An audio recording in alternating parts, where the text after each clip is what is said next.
go 2 matches. I told him to be ready to go 2 matches. I said, you know, we're good enough to beat Oklahoma State, but in the event that we don't, we got to be ready to go. We're preparing for the national tournament, and you know, they believed. All it takes is one spark, and we got a spark at 174 with Matt Epperly, who's had a lot of adversity in his career. He's a 5th-year senior, and obviously he made a difference, but it's still a team effort. You know, when your All-American loses and your superstar freshman kind of gets majored at the end, it takes other guys to pull it together. You know, Maroney, our heavyweight's been hurt for a month and a half. He's been getting injections in his shoulder, and to go out and win the dual meet with that kind of pressure says, you know, a lot about David Maroney as well. How big is this for your program, a win like this? This is big. You know, I told him we came back as a team on December 26th.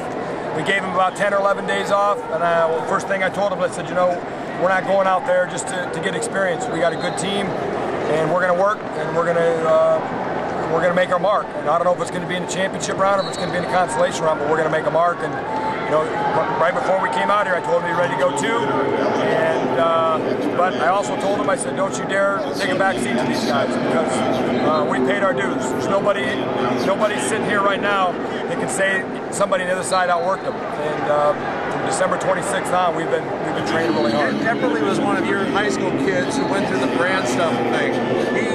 He said a lot of this had to do with you. Well, yeah, Matt Epperly was one of my kids in high school. He was a 4-time state champion for me in my last year at Christiansburg High School. It was Matt's senior year, and actually Coach Brands and his staff signed Matt Epperly. And of course, he was one of the few that stayed. So was he at 65 earlier? He was at 65 earlier, and you know, just really was having some issues more off the mat than on the mat. And he came back, and I gave him a break. Watch out, guys! Hang on, I almost killed you there. I gave him the whole month of December off. You know, he wasn't wrestling well, and I brought him in my office on about November 26th, and I said, I'll see you on December 26th. I said, stay out of trouble, and he's the kind of kid that when he's fresh, he's really good. And obviously he's really fresh right now. Did you bring Dong back out of redshirt because you knew this was a special